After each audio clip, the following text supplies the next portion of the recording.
नमस्कार प्रणाम।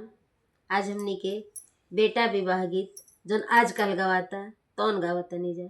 अच्छा लगी तो लाइक करब जा, कमेंट करब जा, सब्सक्राइब करब जा, शेयर करब जा, वीडियो के आगे बढ़ाइब जा, जेकरा जे अपन प्यार दुलार बनाए रखब जा। जेकरा के बियाह शादी बा कमेंट करी ओकरो तो नाम ध के गाइब जा, नाम धके गाइब जा। तनी गीत बिगड़ जाता कि नाम धरे के नइखे परत से थोड़ा गीत में एने ओने हो सब जाता। जेकरा के बियाह शादी बा कमेंट करी हमके नाम धके रो सब गीत गाइब सब है।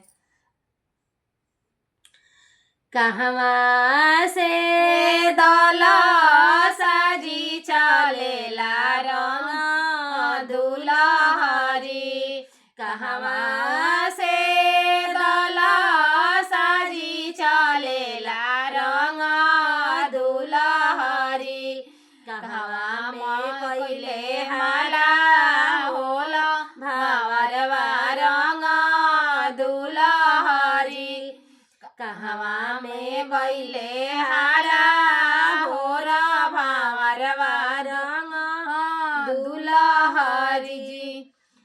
अने जानपुर लइका के गांव के नाम धराई। अने जानपुर से दौला साजी चलेला रंग दुलहरी, अने जानपुर से दौला साजी चलेला रंग दुलहरी। अब बेटी के गांव के कहाई।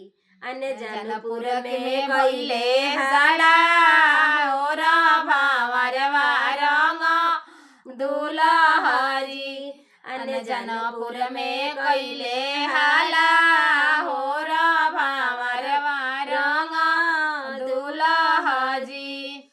सुतल बेटी सुतल दुलरई तीनी बेटी, उठेली छिहाइल रंग दुलहरी, सुतल दुलरई तीनी बेटी, उठेली छिहाइल रंग दुलहरी जी। के पापा कइले हाला होरा भावरवा रंग दुलहरी, काहे पापा भइले हाला होरा भावरवा रंग दुलहरी।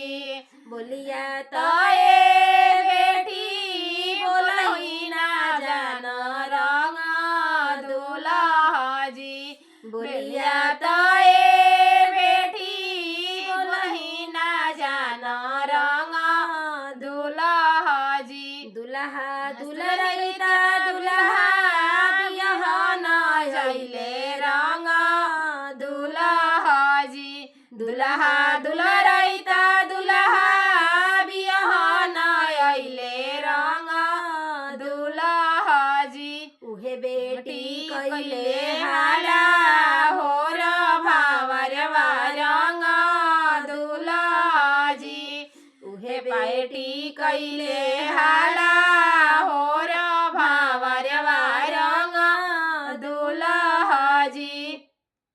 नमस्कार प्रणाम।